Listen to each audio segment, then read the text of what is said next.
Familia, saludos, bienvenidos una vez más al canal de Derek Sandler. Gracias a todos por su sintonía. Hoy tenemos un episodio muy especial, un episodio bastante controversial con un tema que está acaparando todo lo que es el mundo legal, las redes sociales, la historia de la criminología. Hoy tengo conmigo a un licenciado, el licenciado Ángel Rivera. Buenas tardes. Bienvenidos a Derek Sandler Channel TV. Gracias por estar ahí conmigo. Saludos, gracias por la invitación. Muy agradecido. Familia, antes de comenzar, hoy vamos a estar hablando de lo que es el caso de los hermanos Menéndez, The Menendez Brothers. Es un tema bien importante que se ha discutido un montón, pero hoy queremos poder llevarles a ustedes la información desglosada para que puedan saber qué es lo que está pasando con estos muchachos, qué fue lo que pasó, quiénes son, por qué están presos, cuál es la historia de los hermanos Menéndez. Antes de comenzar, suscríbete al canal de Derek Sandler, dale click a la campanita para que te lleguen todas las notificaciones de lo que aquí hacemos para ustedes, desde los debates con Papi Derek, las entrevistas one-on-one y todo el contenido educativo de la masculinidad. Lo encuentras aquí en Derek Sandler TV. Ángel, queremos hablar de los hermanos Menéndez, pero antes de hablar de los hermanos Menéndez, quiero entrar en el tema. Eres actualmente abogado criminalista, ¿verdad? Correcto. Yo me desempeñé en el Departamento de Justicia como fiscal auxiliar desde el 2010 hasta marzo del 2021. O sea que le dediqué 11 años y medio al Departamento de Justicia. Entre mis labores estuve asignado a la Fiscalía de Cagua, Fiscalía de San Juan, Crimen Organizado. Dirigí unas oficinas en el departamento y, tomé la decisión de dar un salto profesional a lo que es la práctica privada. En adición de, ver casos criminales, que es mi fuerte, también estoy viendo casos civiles. Ok, entonces tuviste 11 años de fiscal. Exacto, 11 años y medio, correcto. Y actualmente eres abogado criminalista. Correcto. ¿Cómo se hace ese cambio? ¿Sabes? ¿Cómo una persona que de ser fiscal cambia esa perspectiva de decir, ok, ahora voy a ser un abogado criminalista, que era, como quien dice, aquellas cosas que tú enfrentabas antes, ahora estás en el otro bando? ¿Cuán difícil puede ser para un abogado adaptarse a eso dentro del mindset, dentro de la preparación como tal? Mira, buena pregunta. Es bien interesante y uno siempre la tiene. Yo cuando estudié Derecho, yo nunca me quise limitar simplemente, a un solo lado de la rueda. Quería expandirme. Claro, uno como abogado y profesional siempre se especializa en algo. Cuando yo fui fiscal, me lo disfruté mucho. Pero en el mismo proceso de ser fiscal, a veces veía unas situaciones en cuanto el mismo sistema, pues, hacía, unas investigaciones que no estaban completas. Claro, uno trabaja de la mano con la policía y un saludo a mis amigos policías porque yo sé que ellos dejan, su pellejo todos los días en la calle. Pero yo veía todos esos aspectos y muchas veces me daba cuenta de que se cometían ciertas injusticias. Claro, yo como fiscal cuando me daba cuenta, si me traían algún caso para consultar que había algo en la investigación mal hecha o había una injusticia, pues era mi responsabilidad pararla. Ahora bien, también uno como fiscal se encariña con las víctimas en el sentido de que estás haciéndole justicia a una persona que le cometieron, le violaron, cometieron unos delitos en su contra. ¿Cómo uno hace la transición? Pues mira el punto de vista que yo lo veo y podrá ser un cliché, pero hay unos derechos constitucionales que tenemos todos, no importa qué, y hay una presunción de inocencia. Ahora estando del lado de lo que es la defensa, yo estoy velando porque el Estado, policía, fiscalía, cumpla con esos derechos constitucionales que nosotros tenemos. Que esa investigación sea bien hecha, que la presentación de la prueba sea correcta. Si el Estado hace bien su trabajo y, mi cliente fue el que cometió el delito, pues las posibilidades de que mi cliente salga culpable son altas. Pero si en el proceso el Estado hizo la investigación mal, violentó unos derechos constitucionales, mi cliente puede salir absuelto. Y ahora eso yo me encargo en velar los derechos constitucionales. Y te digo, y esto es una realidad, en este país, si usted es una persona pobre, su posibilidad en el derecho criminal, en el proceso, son menos que una persona que tenga dinero. Y eso es una realidad, te lo digo. Claro está, hay muy buenos abogados en lo que es asistencia legal, que son abogados que se les suplen, a las personas de menos recursos. Pero cuando usted tiene poder, económico, eso le va a ayudar mucho en su defensa. Y no estamos diciendo, nada ilegal. Es que obviamente puede contratar buenos abogados. Si tiene que llevar una apelación al Tribunal de Apelaciones o al Tribunal Supremo, tiene el dinero, tiene el recurso para hacerlo. Todas esas cosas ayudan. Pues esa transición fue bien interesante Y aún así te digo, yo voy al tribunal y todavía me dicen fiscal los agentes de la policía. Y yo no pido vuelta porque lo llevo orgullo. Eso me hace lo que hoy día soy yo. Y yo todavía extraño, ¿verdad?, ser fiscal. Una de las cosas que no extraño y te digo es los turnos. A los fiscales cuando están de turno, por ejemplo, puedes tener un turno que empieza a las 12 de la noche y termina a las 8 de la mañana. Y si tú estás en una área tan movida como Bayamón y San Juan, sabes que durante tu turno te van a llamar en algún momento de un asesinato. Y eso significa que tú sales y no tienes hora de regreso. Eso es lo único que no extraño, los turnos. Yo creo que nadie extrañaría. No. No. Ok.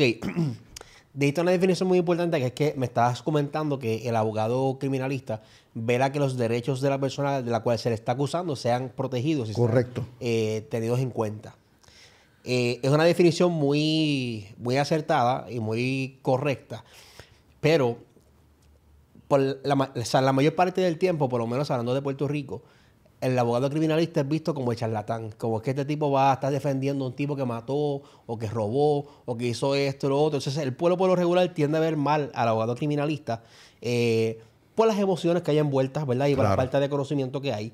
Y suelen pensar que el abogado criminalista es un abogado que no tiene moral, porque quieren quizás un tipo de justicia, pero su falta de conocimiento del sistema los lleva a pensar de esa manera. Al hacer la transición de fiscal a abogado criminalista, sabiendo esa realidad, ¿te llegó a afectar o te llegó como que a preocupar un poco o realmente no? No, porque si te dejas llevar por el desconocimiento de las personas, me imagino que te ha pasado, ¿verdad? En tu canal y en todo el desconocimiento de las personas. Todo el tiempo. Uno no sabe, no haces nada en tu vida. Uno educa a las personas.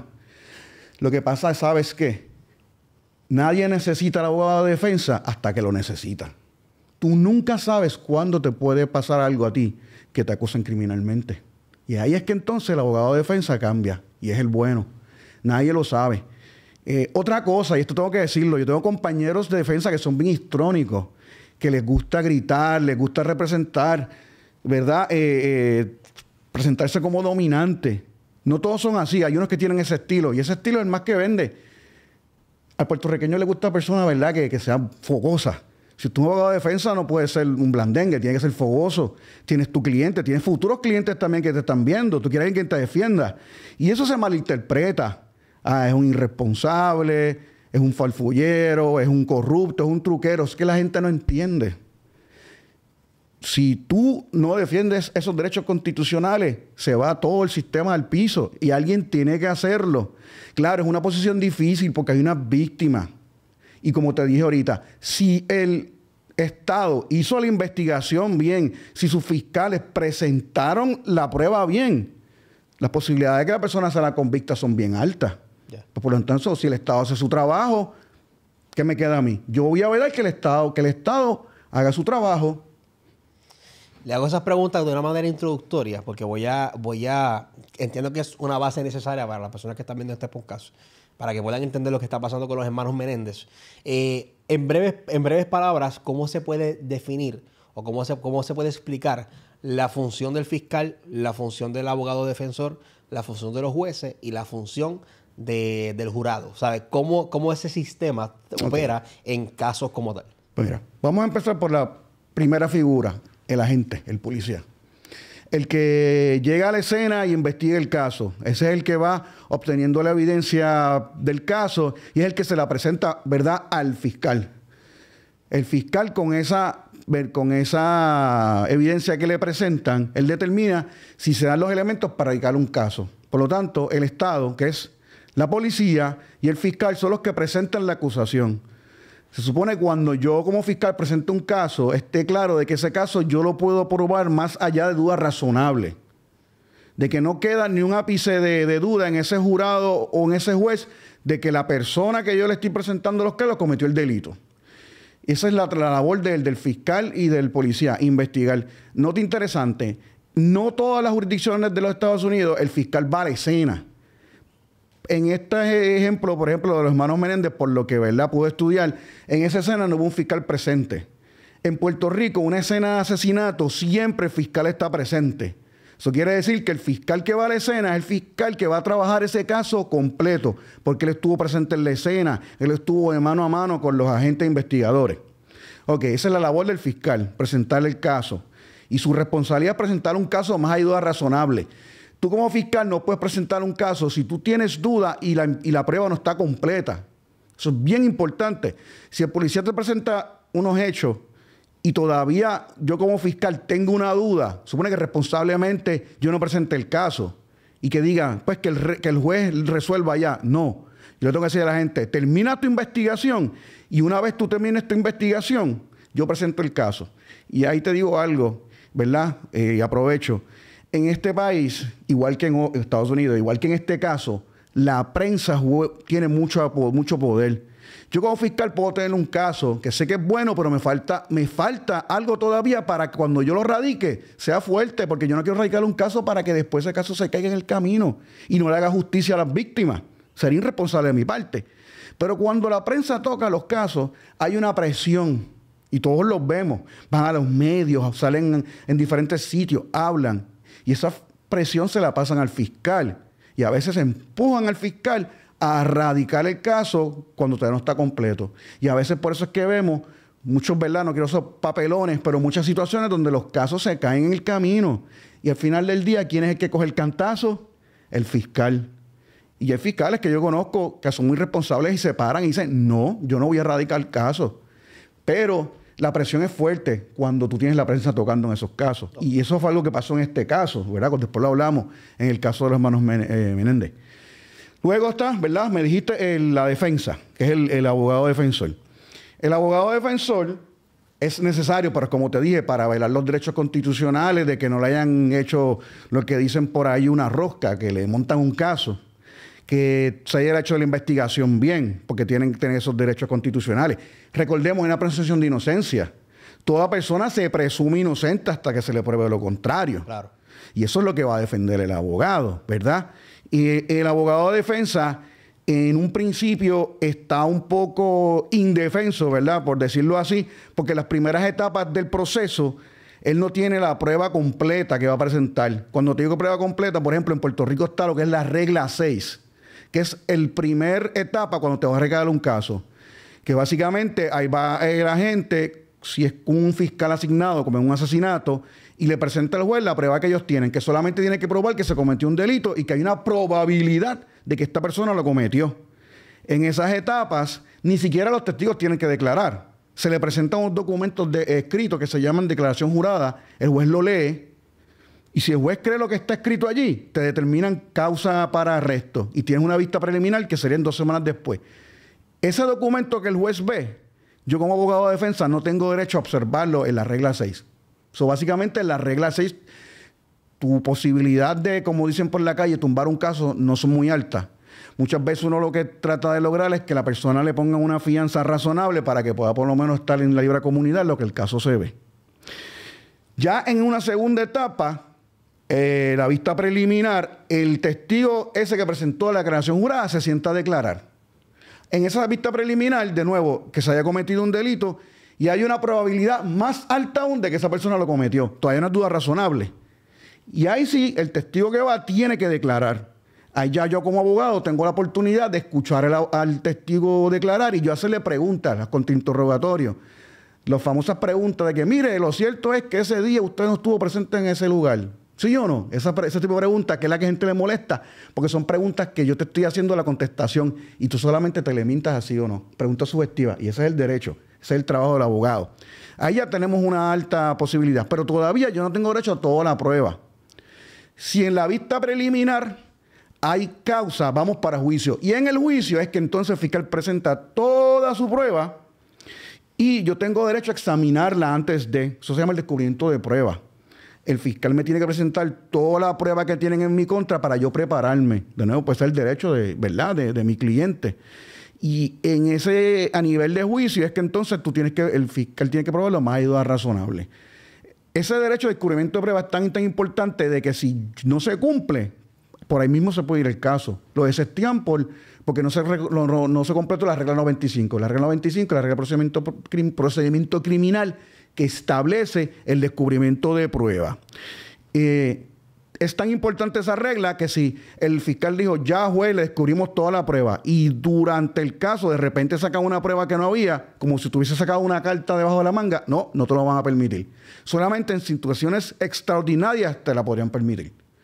Y el trabajo de nuevo del abogado de defensa es tú pelear contra esa maquinaria de que cumplan todo y de que de verdad, ciertamente, si me presentan un testigo, que el testigo vio, que el testigo aporta, ¿verdad? Mi cliente no tiene que declarar porque hay un derecho, ¿verdad?, a autoincriminarse, y la prueba del Estado es la que tiene, el Estado es el que tiene el peso de la prueba. Yo no tengo pues ningún peso de prueba. Yo lo que tengo que demostrarle es que no se cumplió con ese peso. Okay. Entonces, el juez, por derecho constitucional, uno tiene derecho a los casos criminales a ser juzgado por 12 personas iguales de tu comunidad, que es el jurado. Pero tú lo puedes renunciar. Tú lo renuncias y eso se tiene que decir en corte abierta, que estás renunciando a tu derecho por el jurado. Entonces te das por un juez. Y el juez entonces es el que determina, escuchando la prueba, si la prueba que le presenta a el Estado, él la cree, ¿verdad? Le encuentra convincente y más ayuda razonable, pues él determina si la persona, ¿verdad?, es culpable o no. Si yo no renuncio al juez, me voy por un jurado, que son 12 personas que no tienen que ser expertos en derecho. Ellos solamente van a escuchar la historia. Si tienen duda de aspectos en derecho, para esto está el juez. Supone que el juez no dirija la decisión del jurado. Supone que no. El juez va a establecer qué cosas entran al jurado, qué cosas no, qué instrucciones serán al jurado y qué cosas no. Y básicamente ese es el sistema de nosotros. ¿Ves? Fiscal acusa, abogado defiende, y juez que está aquí, o jurado, que es el que decide cómo va a ser al final del día si la persona es culpable o no culpable. En el aspecto de juez y jurado, se puede, para propósito de lo que nos están viendo, el jurado son aquellas personas que pasan al juez lo que ellos piensan acerca de si es culpable o no es culpable, y el juez determina la sentencia en base al jurado. La sentencia está establecida por ley. Tú le dices al jurado, miren, a esta persona se le está acusando por asesinato en primer grado. Y estos son los requisitos. Se les explica. Se dan unas instrucciones al jurado. Antes que ellos entren a deliberar, se dan unas instrucciones. Porque ellos no son expertos en derecho. Inclusive, ellos pueden tener dudas durante la deliberación y escribir unos papelitos pero unos documentos para que el juez le aclare. Pero uno le tiene que dar unas instrucciones. Si el delito, por ejemplo, cabe la posibilidad de que es asesinato en primer grado, asesinato en segundo grado, asesinato atenuado, todas esas instrucciones se les tiene que explicar a ellos para que ellos determinen por cuál encuentran culpable a la persona. Y hago referencia a esto porque estamos hablando del caso de los hermanos Menéndez, ¿verdad? Que básicamente era lo que había allí, que se le estaba acusando a ellos. La sentencia ya está establecida por ley. Ellos no tocan la sentencia. Claro, sí, pero a nivel, ¿verdad? En California, con la pena de muerte, ellos se deliberan si la persona va a ser enviada a pena de muerte o no. Eso sí se hace allá. Ok. Dicho ese resumen, esa base, para entonces entrar en el tema de los hermanos Menéndez. En agosto 20 del 89, la policía recibe la llamada de Lyle Menéndez, donde él estaba en gritos notificando que encontró a sus papás que habían sido asesinados en su casa de Beverly Hills, en California. Habían sido asesinados con escopeta. Ya mucha gente que está familiarizada entiende ya lo que es lo que pasó. Los policías llegaron y encontraron a los cadáveres de José Menéndez y Kitty, la esposa de José Menéndez. Luego de eso fue en agosto.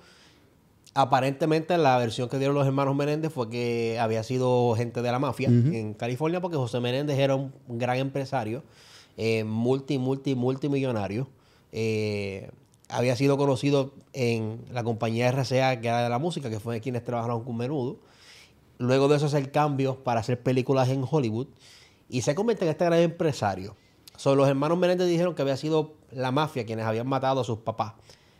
El año que entra, eso fue en agosto del 89, en marzo de 1990, los hermanos Menéndez fueron arrestados porque Eric Menéndez solicitó el servicio de un psicólogo, y en ese transcurso de la terapia él le confesó al psicólogo que había asesinado a sus papás, que había asesinado a sus padres, El doctor Ociel. Exacto. Sí. Eric confesó Sí. porque no podía lidiar con la situación que estaba viviendo, pero sin embargo, en medio de ese transcurso de agosto del 89 a marzo del 90, ellos vivieron una vida de lujos.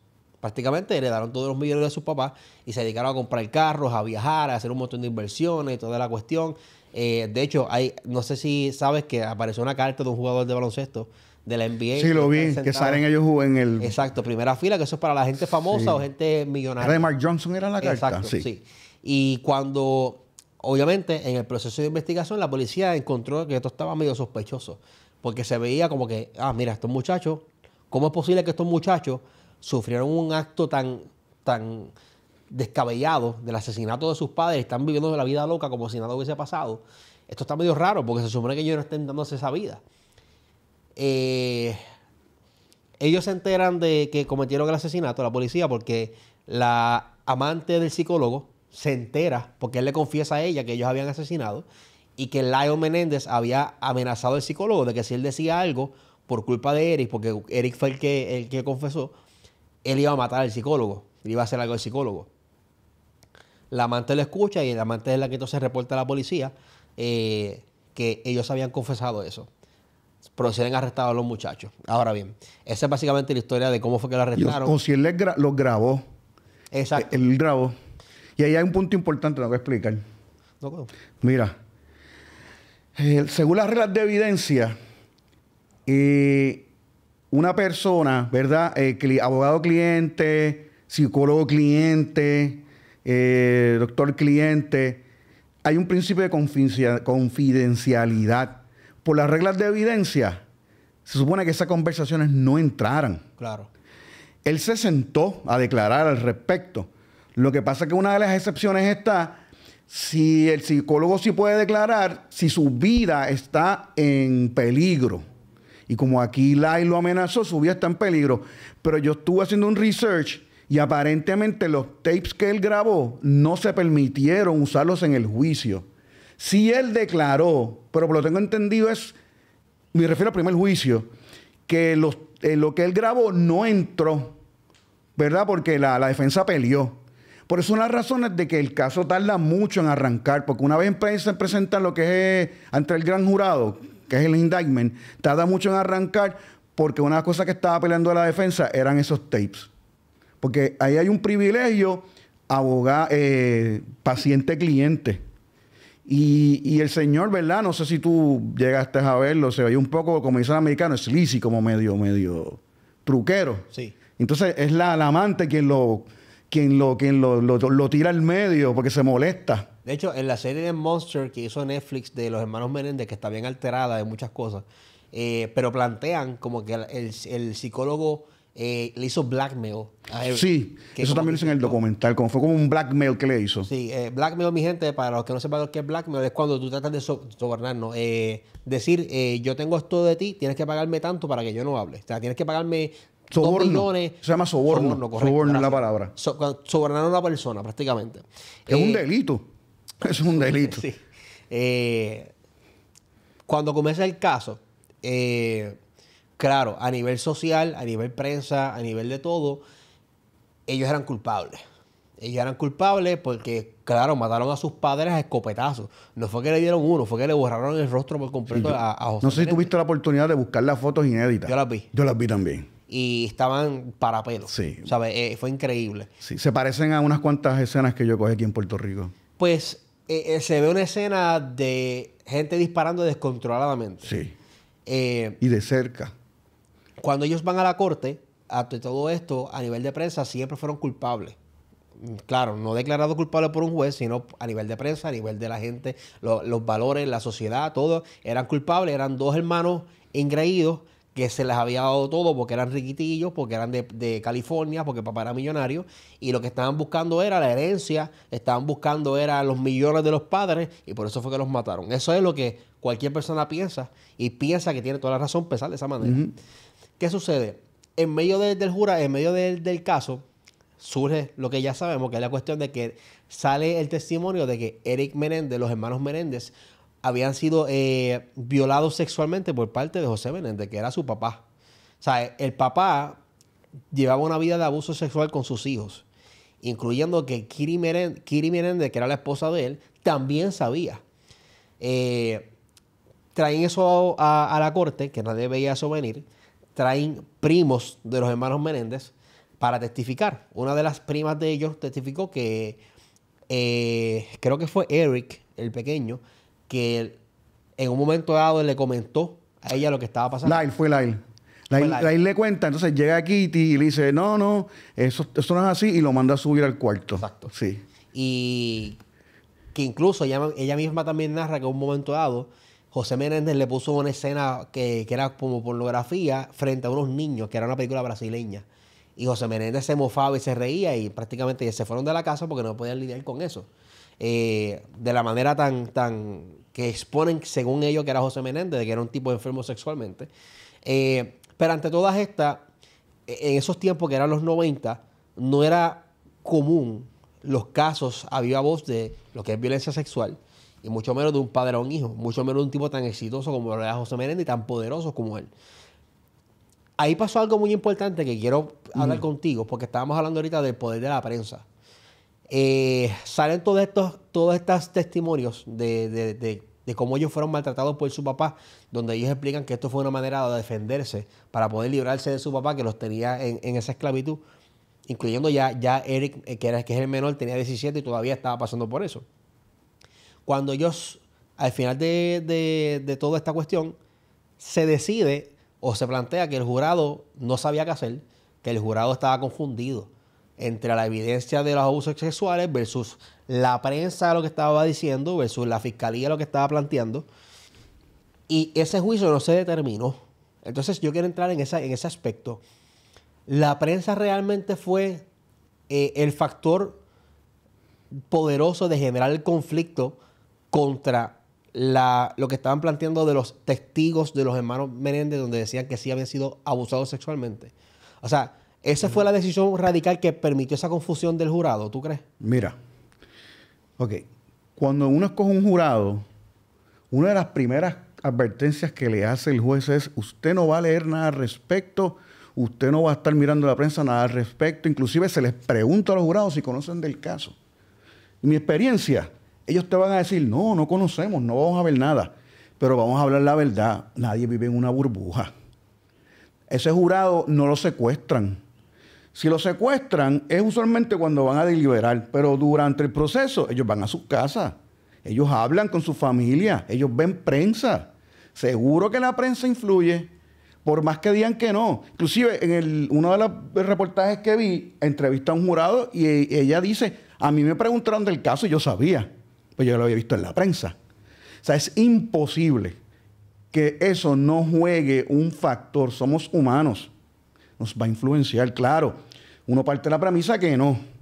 Aquí bien, uno de los aspectos que hizo que ese jurado, ¿verdad?, se trancara, como diremos por allí, es que los hombres lo querían encontrar a ellos culpables por asesinato en primer grado, y las mujeres compararon, la verdad, lo de que ellos eran afectados por haber sido abusados sexualmente, que fueran encontrados culpables por manslaughter, que si lo traducimos acá a Puerto Rico podría ser como un asesinato atenuado, ¿verdad?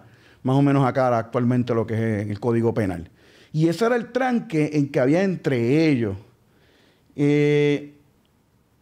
Yo pienso que la prensa jugó un factor bastante. Yo pienso que la prensa jugó un factor bastante importante. Para aquella época, Saturday Night Live hacían sketches relajándoselos a ellos. Salían artistas hablando en late night shows, hablando de ellos. De verdad que yo viví esa época, ¿verdad? No es que sea tan viejo, pero tengo mi edad. Y no caí en cuenta el relajo que había con eso. Porque en aquella época, ¿cómo era posible de que si tú tenías 18 y 22 años y te estaban molestando sexualmente, ¿por qué tú no te ibas de tu casa? Oye, las víctimas tuve casos con personas fueron víctimas de abuso sexual. Esas personas le tienen pánico a su molester, ¿verdad? A sus personas que los tocan, a las personas, y más si es su papá. Y uno no sabe lo que pasa por esa mente. Pero para aquella época ellos no compraban la teoría y básicamente yo creo que era una visión como medio machista. Porque lo que dicen los jurados era que los hombres no compraban esa visión y las mujeres sí. Y no se ponían de acuerdo. Y aunque no dicen que fue la prensa, yo pienso que la prensa tuvo que ver con eso. Tuvo que ver un montón. Porque mucha gente decía eso. No, pero si estos son unos manganzones, son una gente grande. ¿Por qué no se fueron? ¿Por qué nunca hablaron con la policía si pasaba todo esto? No era tan fácil. El señor José era un señor poderoso. Y los tenía amenazados también. Sí, de muerte. Que eso es parte de lo que ellos tenían miedo. Por eso es que ellos van y compran ¿verdad? Los shotguns. Los compran porque ellos no sabían lo que iba a pasar. Y esa noche ellos tenían miedo. Que esa fue la estrategia de la defensa. Yo ¿verdad? Realizo la pregunta acerca de lo del jurado. De por qué fue que ese juicio se trancó. Porque viéndolo desde un punto de vista, la comparación de nature versus nurture. Que el criminal nace o el criminal se hace por la sociedad. Entonces, cuando tú analizas a los hermanos Menéndez, tú tienes a un Eric Menéndez que va a un psicólogo, le confiesa que ha sido violado por parte de su padre toda la vida y le confiesa el asesinato. Te está dando el reflejo de una persona que realmente sabe que los criminales que asesinan por lo regular lo hacen sin ningún tipo de problema. Aquellas personas que están enfermas como tal mentalmente lo hacen y se lo disfrutan, y hay otras personas que no les importa. Estabas viendo un Eric Menéndez que, sin embargo, va donde un psicólogo y ya nada más con que tú vayas al psicólogo para confesar lo que te está pasando, para confesar tu crisis mental y confesar que fue porque tu papá te violaba, tú estás viendo un hombre que realmente quizás realmente no se disfrutó haber asesinado a sus papás, porque no mezcla una cosa con la otra. Tienes en el tribunal la evidencia de un psicólogo que está diciendo, sí, él vino para acá y me confesó que estaba siendo violado por su padre. Encima de eso, las expresiones emocionales de los hermanos Menéndez dentro del tribunal se veían bien genuinas. Llorar como ellos estaban llorando no es normal. O sea, yo no puedo llorar aquí y fingir que estoy llorando en estos momentos. Se me hace muy difícil. Sí. Ellos no eran actores tampoco. Entonces yo creo que había unas evidencias ahí, lógicas, racionales, que quizás pudo haber trancado la cuestión del jurado, con lo que tú dices, ¿sabes? Los hombres piensan una cosa, la mujer piensa en otra cosa, pero es que cuando lo vemos desde una perspectiva racional y lógica, tú dices, mira, pero es que hay unas cositas aquí, hay unos testigos familiares que están diciendo que sí, que José Menéndez los violaba, que se enteraron de unas cosas, pero sin embargo no se llegó a una conclusión y por los hermanos Menéndez tuvieron que pasar un tiempo en prisión hasta que se viera la nueva vista. Y aquí es que voy al mambo de la presión mediática y de ciertas cosas que yo no entiendo de qué fue lo que pasó en ese juicio. Para ese segundo juicio, lo tengo aquí anotado para no cometer errores. Para ese segundo juicio, mira, dice aquí que según Weisberg, que era el juez, Weisberg fue en los dos casos. En los dos casos. Weisberg, en el segundo caso, dijo que no estaba convencido de las evidencias que había presentado el abogado defensor, de que existieran bases legales en el estado de California para permitir que los expertos testificaran que los hermanos Menéndez eran niños maltratados, entre comillas. Entonces, él decidió, él ordenó que el abogado de defensa no volviera a utilizar los mismos argumentos que utilizó en el juicio anterior de los casos de abuso sexual. ¿Por qué? Mira, antes de ese caso, entre el primero y el segundo, pasó el caso de O.J. Simpson. Escuché. ¿Qué pasó? En el caso de O.J. Simpson, que fue por jurado, O.J. salió no culpable. El sistema judicial de California cogió un cantazo. La presión mediática, no se estaban viendo bien. Pues dicen ser de que eso afectó y básicamente lo que se pensaba era, no, nosotros no nos vamos a volver a resbalar en esto, ¿verdad? Y este caso no puede pasar lo que pasó en O.J. Eso es lo que se dice, ¿verdad? Y pasa O.J. que inclusive la abogada de Eric, Leslie, que se me escapa el apellido, ella misma dijo... Leslie Aronson. Sí, ella dijo, no chavamos. Esto se chavó. Después el caso de O.J. Porque ella sabía ya que después de O.J. que iban a pagar los platos rotos iban a ser los hermanos. Y parece que eso influenció un montón. Y el juez básicamente... Claro, los jueces pueden determinar qué prueba pasa y qué prueba no pasa. Pero oye, esa prueba era importante. Eso era una defensa. El juez sabía que si esa prueba entraba, podía pasar lo mismo que en el primero, o quién sabe si salir no culpable. De hecho, la evidencia de Andy, de uno de los primos, que era la carta. Ah, la carta, sí. La carta la sacaron. O sea, la dieron como que era mentira de parte del testigo. Sí, inclusive, yo cuando vi eso que hizo el juez, yo, wow, o sea, viéndolo ahora como abogado, fue fuerte. Yo imagino la frustración del abogado de defensa tiene que haber sido una cosa estrambótica, porque es que te está cortando tu carta. Y es básicamente lo que decían, no, porque es que lo que están tratando de traer es la defensa de la mujer maltratada. No existe, o sea, básicamente esa evidencia de la mujer que ha sido maltratada y se defiende de su agresor, pero en este caso de un niño que se está defendiendo de su agresor. No, porque eso solamente a nivel de la mujer maltratada. Eso es para que vea cómo han cambiado los tiempos. Ese caso se hubiese visto en el día de hoy, ellos hubiesen sido no culpables. O tal vez no culpables, no. Tal vez en asesinato atenuado, manslaughter, que son menos años, y a lo mejor lo hubiesen dado una probatoria. Es importante porque, yéndome por esa línea, prácticamente el juez, lo que estás diciendo, el juez le cortó al abogado de defensa todas sus balas, lo desnudaste al abogado. Lo desnudó, eso es así. Entonces, lo que sucede es que en la visión del jurado, tú estás trancando un jurado. O entonces, ¿qué tiene el jurado? ¿O pena de muerte o de por vida? Porque no tienen más otras opciones. Sí, eso fue otra cosa. Él no le dio instrucciones de solamente era asesinato en primer grado o no culpable. No le dio la ventaja homicidio, asesinato atenuado, que era lo que estaban buscando en el primero. Porque tengo que decirte algo. Yo como abogado, y estoy retomando el primero, tú no sientas a tus testigos, a tu cliente a declarar. Y ellos lo sentaron. Cuando tú sientas a tu cliente a declarar, los estás exponiendo a preguntas del fiscal. Básicamente los muchachos aceptaron porque se sentaron a decir, yo lo hice. Eso es tan seguro, tan y tan seguro que estaban esos abogados en su defensa. Tan y tan seguro que se atrevieron a sentar a sus clientes. Porque esa estrategia esa es la última estrategia que tú utilizas. Sentar a tu cliente porque tu cliente no tiene que declarar. Eso dice mucho. Y algo bien interesante que vi, la fiscal del primer caso, que no vio el segundo, ella puso en tela de juicio y dijo, no, esta defensa fue inventada. Esta defensa no es real. Y yo no puedo creerle que, ¿verdad?, esa compañera ex fiscal a estas alturas piensa que eso fue creado. Cuando ahora tenemos al joven Roy Rosselló hablando de lo que le pasó de lo que pasó con José Menéndez. A eso es lo que voy ahora, porque para el 2023 fue que surgió, el documental de Roy Rosselló, donde Roy Rosselló trae sobre la mesa,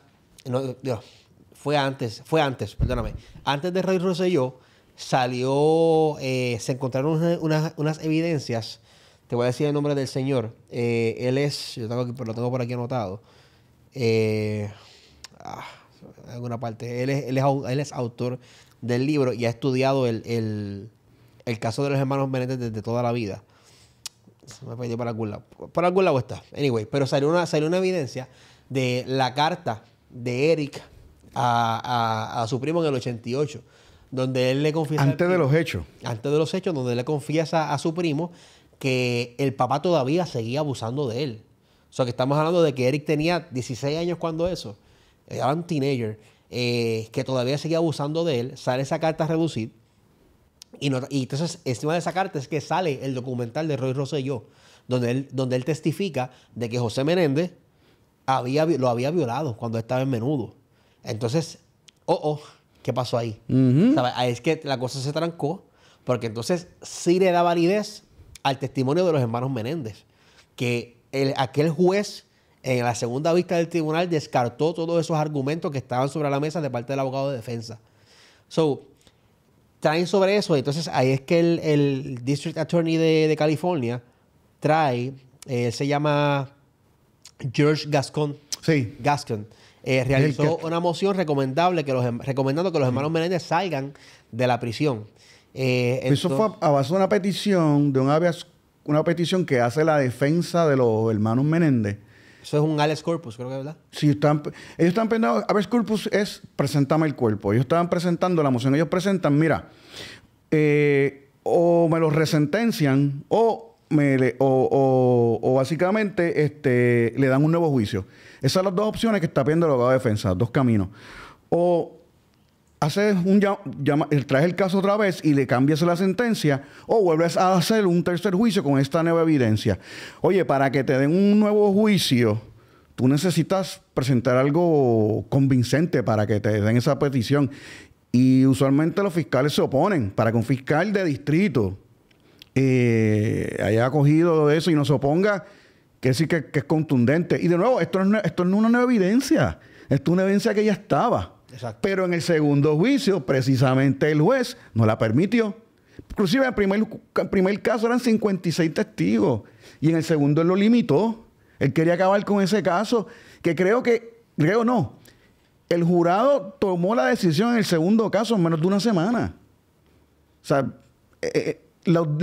como quien dice, sí, fue súper rápido. Sí, los dados estaban ya cargados para que saliera culpable. ¿Crees que esa decisión rápida de salir de los hermanos Menéndez fue entonces para apaciguar lo de O.J. Simpson? Okay. Eso es lo que se comenta, porque el caso de O.J. Simpson, el sistema de California había cogido un cantazo bien fuerte. Ellos llevan cogiendo cantazos. El caso de Rodney King también, que eso fue para el 92. Yo creo que también ya ese sistema judicial llevaba cogiendo cantazos. O sea, ellos no podían permitir que seguir cogiendo cantazos. Y imagínate, niños de dinero, como tú dijiste, familia en Beverly Hills. Perfecto, vámonos. Esos son los que son. Ni la prensa permitieron en ese caso, en el segundo. Eso fue friendo y comiendo, como dirían. Aquí hay unos factores que siguen reforzando la versión de los hermanos Menéndez, y es que cuando tú analizas el récord de los hermanos Menéndez en prisión, está limpio. Sí. Son bien mínimas las faltas que han cometido, y ellos se han dedicado más a estudiar, a hacer su bachillerato. Creo que uno de ellos tiene un bachillerato de sociología en prisión. Lyle. Sí. El otro, creo que es Lyle, nunca tuvo problemas de pelea en la prisión. Creo que Eric sí, pero fue defendiéndose. Y de hecho, Lyle Meléndez tuvieron que sacarlo de prisión general y llevarla ahora a la parte especial porque no se defendía. O sea, Lyle no se defendía. Entonces, tú puedes ver el comportamiento de ellos dos y no es el comportamiento de dos personas que son criminales. Uh-huh. Que es una conducta de una persona que realmente asesinó a alguien. Ellos estaban abochornados. Oye, esto les afectaba tanto que ellos no querían hablar de lo que el papá le hacían a ellos, para no dañar la imagen del papá. En un momento eso también surgió. De lo afectado que ellos estaban, que aunque ellos saben lo que hicieron y que el papá estaba mal, ellos no querían manchar la reputación del papá ante la familia, pero no había de otra, había que hablar lo que estaba pasando. En el segundo juicio, Lyle decidió no hablar. Eric solamente habló. Lyle no contó su experiencia. A ellos todavía les chocaba eso porque, ¿sabes qué? Yo pienso que deep down, como quien dice, ¿verdad? Todavía dentro de ellos amaban a su papá. Yo una vez tuve un caso, ¿verdad? Perdona que me salga, donde yo tenía esta jovencita, y es fuerte lo que te voy a contar, hija biológica, igual que en este caso. Su papá tenía relaciones sexuales con ella desde los 12 años hasta los 16. Y esa niña, tristemente, veía eso como la forma en que su papá le daba amor. Ella aprendió a lidiar con la situación psicológicamente, viéndolo de esta forma, de que era la manera en que papá la amaba. Mira qué cosa más horrible. Obviamente pasaron unas cosas que ella rompió y tuvo que hablar. Pero cuando ya la entrevistamos y nos contaba eso, te digo, y te hace me parar los pelos. Cuando tú escuchas a un ser humano decir, es que esa era la manera en que mi papá me amaba.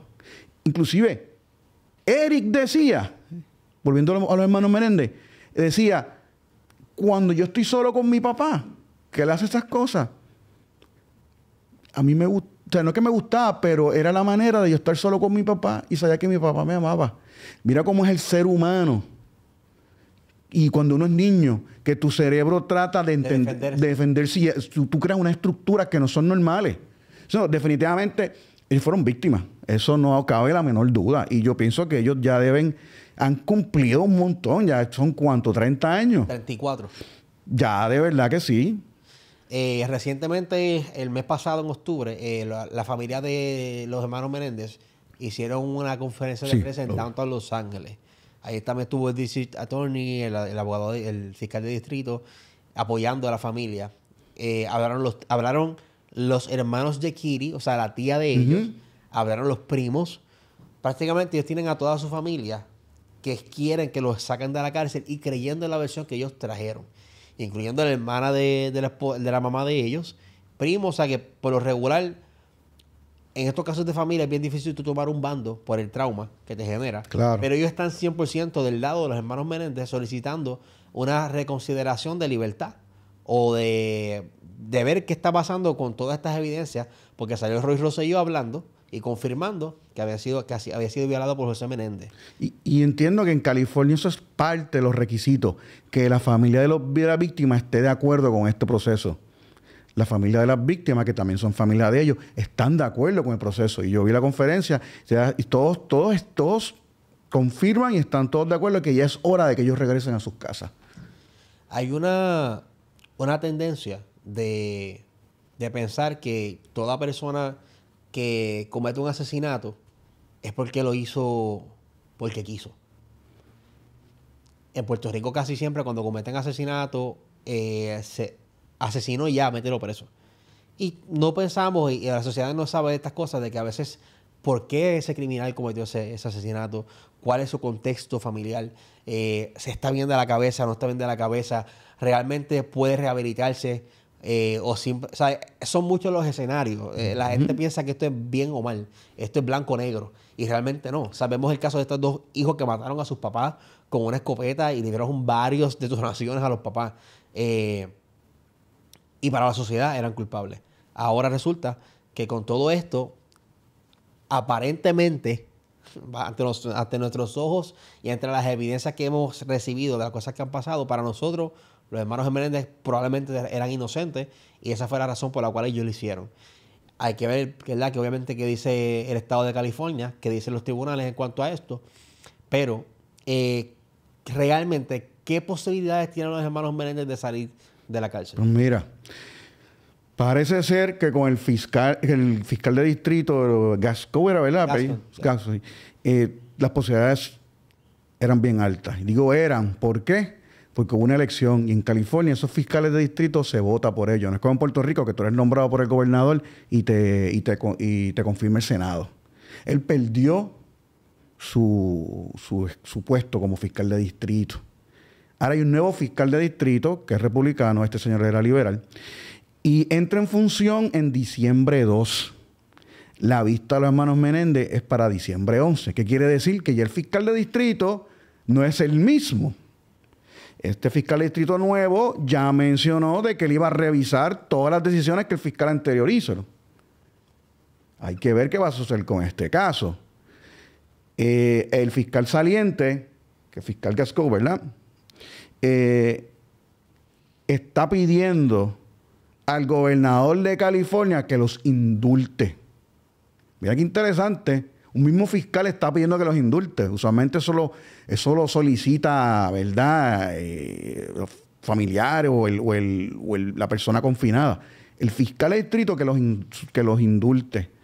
El 25 de noviembre, ahí sé que hay un estatus, una vista de estatus en el caso. Hay que ver qué va a pasar.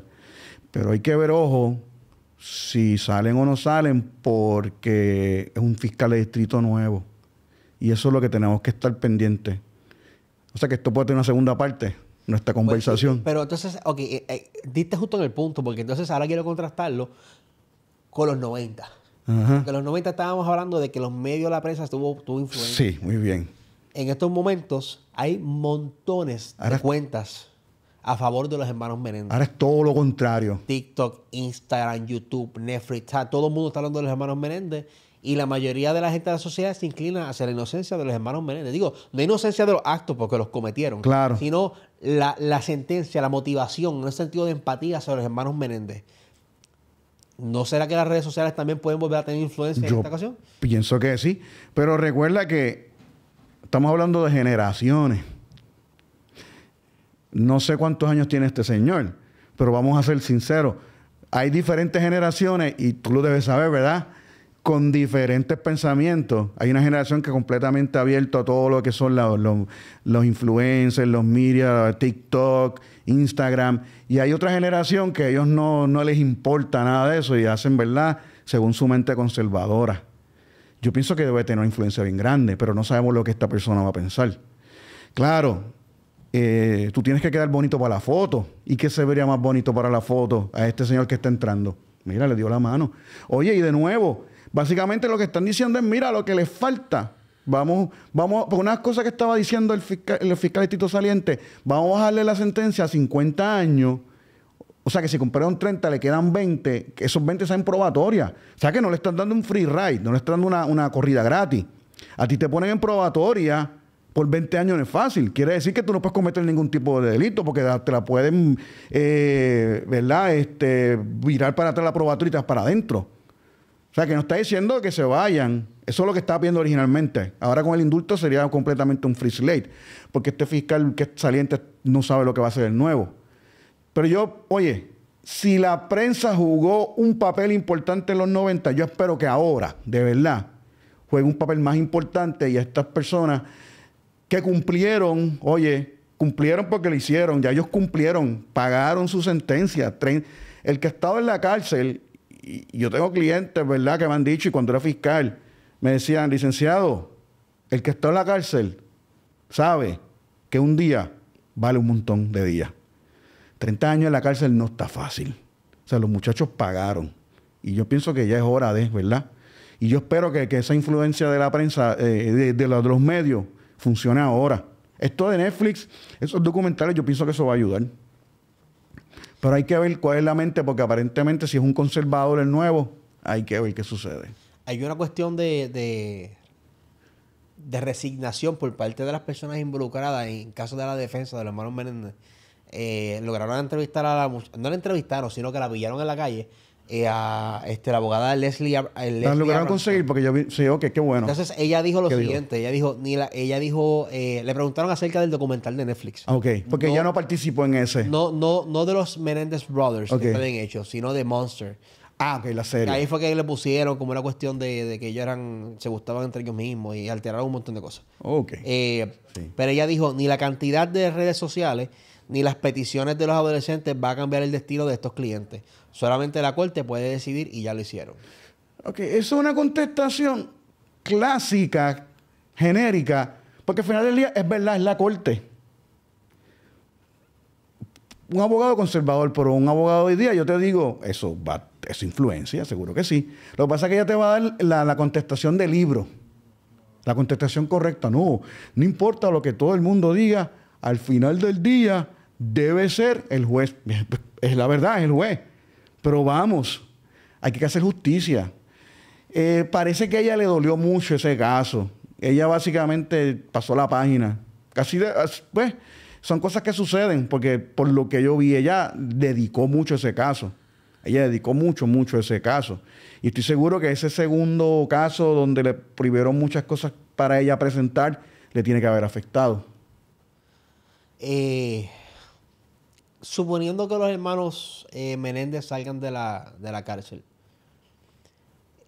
¿cómo el Estado le puede pagar a los hermanos Menéndez? No ocurre nada, simplemente obtener la libertad. Sí, tienen la libertad. Y, de nuevo, ellos cometieron un delito. Vamos. Y ellos lo aceptaron. O sea, aquí lo que estamos buscando es una justificación de por qué lo hicieron, pero lo hicieron.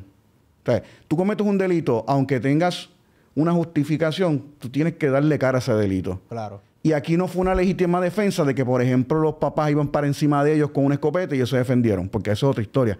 Aquí básicamente ellos compraron el arma, ellos estaban... Los planificaron. Y esa es la cosa, ¿dónde está el tranque? Pues esta gente planificó, o sea, no hay una legítima defensa. Legítima defensa no se dio. Pero sí como un síndrome de una persona que llevaba años recibiendo castigo. que en el momento que pudo, que pensaba que el agresor iba a agredirlo otra vez, ahí tomaron acción. O sea que la realidad es que no procedería, porque es que la investigación se hizo bien, ellos confesaron. O sea, no veo nada que ellos puedan reclamar, ¿verdad? Y estoy seguro que estos hombres ya, pues ya son hombres, el solo hecho de poder pisar fuera de la cárcel y de que la gente, porque esto te tengo que decir, las personas que han sido abusados sexualmente, obviamente nunca hay testigos porque el agresor los pilla en lugares solos. Básicamente esos son casos de que me crees o no me crees. Estas personas, cuando la gente escucha su historia y les creen, eso para ellos es una ganancia. Porque me pasó con unas víctimas también de otros casos que tuve de agresiones sexuales, donde ellos me decían, fiscal, yo quiero que el juez me escuche, porque yo quiero que mi historia se sepa. La historia de ellos es creída, se sabe. Las evidencias están. Las evidencias están. Ellos son una voz para un montón de jovencitos que fueron molestados sexualmente. Eso es una. Y segundo, poder poner las pies fuera de la cárcel, para mí, yo pienso que para ellos eso va a ser grande. ¿Cómo unas personas como los hermanos Menéndez pudiesen, ¿verdad? No sé si esta área te corresponde, pero cómo los hermanos Menéndez, luego de haber tenido 34 años dentro de la cárcel, donde se desarrollaron, hicieron una vida dentro del sistema de la cárcel, estudiaron, hicieron su bachillerato, ¿realmente ellos podrán reintegrarse a la sociedad como empleo y todo ese tipo de cosas, conociendo a la gente la historia que ellos tienen? O sea, es una buena pregunta. La reivindicación de los hermanos Menéndez con esas evidencias, ¿la sociedad le dará una oportunidad? Mira, yo te voy a ser sincero antes de entrar a hermanos Menéndez. ¿Qué es de las primeras cosas que a uno le piden cuando uno va a trabajar? Resume. Y el certificado de buena conducta. De buena conducta. Se supone que tú no discrimines por eso, ¿verdad? Pero tan pronto tú tienes ese certificado ensuciado, ya te pusieron el estigma. La sociedad es hipócrita. Dice, hablo de la rehabilitación, a todo el mundo se le puede dar segunda oportunidad. En la vida real no es así. No es así, eso es triste. Y yo también trabajo casos donde yo ayudo a personas a eliminar su récord criminal, ¿verdad? Porque se encuentran en esa encrucijada, que lo tienen sucio y le ponen 20 peros. Ya en el caso de ellos, como esto ha sido un fenómeno, ya tú sabes que tan pronto salgan, van a estar las entrevistas, los libros. Sí, saludos a los hermanos Menéndez, me pueden dar un podcast. Sí. Y el costo son mira, $1 millón. Exacto. Tú los llamas y tú dices, ok, vas a ver la lista. Mira, tengo espacio para octubre del 2025 y este es el precio. Si no lo coges ahora, lo coges mañana, puede que te sube el doble. Eso por lo de calle. Sí, para los efectos, ellos no van a necesitar un trabajo común y corriente. No, y estoy seguro, vamos. No. La fortuna de los papás todavía son herederos. No quiero ser verdad, sonar mal, pero al final del día yo creo que monetariamente no van a estar mal, porque la fortuna de este señor, según no sé, es verdad, ellos no la gastaron completa y seguramente eso estaba gastado, se había guardado en un fideicomiso o algo, que seguramente ellos van a estar monetariamente, ellos no van a estar mal. Que ellos no van a sufrir lo que va a sufrir Juan y Pedro cuando salgan a la calle, aquí en Puerto Rico, que no tienen nada, que tienen que ir a buscar un trabajo. Claro. Yo creo que en ese sentido, ¿no? Y, de nuevo, el media tour que ellos van a hacer, eso, si salen, claro, va a ser, ya tú sabes, fuerte, porque es que es la verdad. Pero la realidad, si fueran hijos de María y de José, de allá de Calley, se las verían feas. Porque la sociedad te pone ese estigma. Oye, y otra cosa, y ¿verdad? Yo no tampoco soy experto en esto, pero 30 años dentro de una cárcel, yo creo que tú te institucionalizas. Tú te acostumbras a esa vida. Que ese cambio, ¿verdad? Va a ser un poco chocante para ellos. Eso les va a tomar tiempo, Yo creo que en el caso de ellos, los hermanos Menéndez, de ellos salir, ellos van a tener que obligados sí o sí vivir de vivir de los podcasts, vivir de las entrevistas Sí. y cobrar una gran cantidad millonaria de dinero. Porque es que realmente a nivel social se le va a hacer muy difícil integrarse. Claro, Lyle tiene su bachillerato, el otro también estudió, pero la gente siempre ellos siempre van a tener el estigma de lo que hicieron. Entonces yo creo que se le va a hacer bien difícil estar en la calle y lidiar con la gente en un trabajo común y corriente. Sí. Yo creo que ellos no tienen otra alternativa que no sea utilizar su testimonio para, por ejemplo, Lyle estaba diciendo que realmente él nunca va a poder superar su sufrimiento, pero sin embargo que con lo que él estudió dentro de la prisión, el bachillerato que él hizo, él puede ser una herramienta para ayudar a las personas que están sufriendo violencia sexual. Sí, ellos pueden crear una fundación, ayudar, spokesperson, para dar charlas. Yo pienso que sí. Eso, sí, porque realmente ellos hablaron de esto en una época donde no se hablaba de esto. So, básicamente fueron, yo creo, de los primeros que se expusieron a hablar de estos temas. Que, ¿verdad?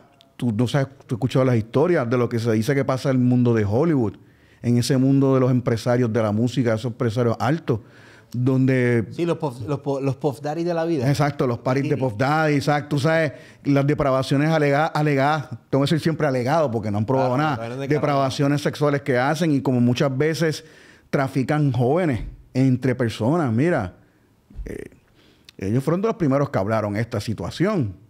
Y sí, ellos definitivamente no van a tener que trabajar como nosotros. Ellos van a tener que, ¿verdad? Ellos van a tener su manera de sobrevivir. Para terminar, con esto quiero terminar porque iniciando el podcast estabas hablando de que si no tienes dinero, pues dependiendo de la cantidad de dinero que tú tengas, se puede determinar cuán rápido entras a la cárcel, cuán pronto no, si te dan una libertad condicional. En Puerto Rico, la gente ¿verdad? Y esto es bien común aquí, yo la veo a la gente todo el tiempo comentando esto en las redes sociales. Por ejemplo, casos como el de Mayra Molero, ¿qué se llama? La que asesinó al hermano del Cángel. No, Mayra Molero no, esa es otra. Ella es... Sí, yo sé, no, se me escapa el nombre, pero sí. Sabemos el caso. Sí, sabemos el caso. ¿Sabe? Que ahora mismo están cuestionando el informe de presentencia. Ok, pues esa señora que fue la culpable del asesinato del hermano del Cángel, de la muerte del hermano del Cángel, tardaron la vida en atender ese caso. Otro caso que podemos ver también es el caso de Jensen Medina. Sí, el de Jensen. Cuando vienes a ver son personas que tienen una influencia conexiones bastante poderosas o tienen mucho dinero. Pero también tenemos casos de personas como por ejemplo de Puff Daddy, que ofrecieron 50 millones en recompensa al Estado y el Estado le dijo, no, papá, te quedas adentro. Y hay otras personas que, ¿sabes? Que realmente eso es algo relativo, ¿no? ¿Sabes? Sí, obviamente tener dinero te va a beneficiar en muchas cosas, pero no siempre va a ser la clave para que tú estés... Yo lo que hablo cuando, por ejemplo, en todos los casos que mencionaste, el de Jensen y de la, ¿verdad? La señora que mató al hermano de Arcángel. Cuando me refiero al dinero es, por ejemplo, en el caso de esta señora... los abogados fueron al Tribunal de Apelaciones unas cuantas veces y eso tiene unos costos desde el punto de vista del abogado y también del proceso. No todo el mundo tiene dinero para poder ir en apelaciones durante el caso. Y también el caso de Jensen han ido apelativos. Eso cuesta dinero.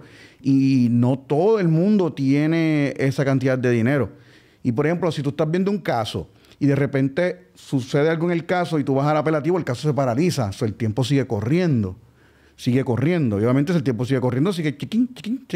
O sea, cuando tú tienes más poder adquisitivo, no te garantiza que no vas a pisar cárcel, pero tienes más recursos para defenderte. Okay. Y es una realidad. Pero también tengo que tocarte que los abogados, mis compañeros de asistencia legal, que son, ¿verdad?, los abogados que defienden a personas indigentes, son muy buenos. Lo que pasa es que ellos dependen de unos fondos y tampoco tienen muchos fondos. Si el dinero no es que compre la justicia, pero te ayuda a defenderte mejor. Okay. Eso es la verdad. Licenciado Ángel Rivera, siempre. Gracias por el tiempo. Seguro que sí. ¿Algo más que necesites? Pues nada, gracias. Siempre a la orden. Cualquier invitación que me quieras hacer para algún tema legal o cualquier otro tema que tú quieras, siempre quedo a la orden y agradecido, ¿verdad? Si alguien quiere solicitar su servicio. Mira, mi número de teléfono es el 354-0543. 787-354-0543. Trabajamos casos criminales, pero también trabajamos casos de familia, civil y contrato. Y estamos a la orden, nos pueden llamar y siempre, ¿verdad?, lo que podamos ayudarle, aquí siempre estamos presentes. Gracias por el tiempo y por Seguro. esta gran conversación. Familia, gracias por estar aquí conmigo una vez más en el podcast de Derizal del canal TV. Suscríbete, por favor, dale click a la campanita, envíale este contenido a tus familiares, a tus amistades, a todo el mundo que quiera saber sobre el caso de los hermanos Menéndez para que puedan saber el resumen y qué es lo que está pasando con los hermanos Menéndez. Estamos todos pendientes a este caso. Gracias por sincronizar, los quiero un montón, corillo. Suscríbete, dale like a esto y suave por ahí.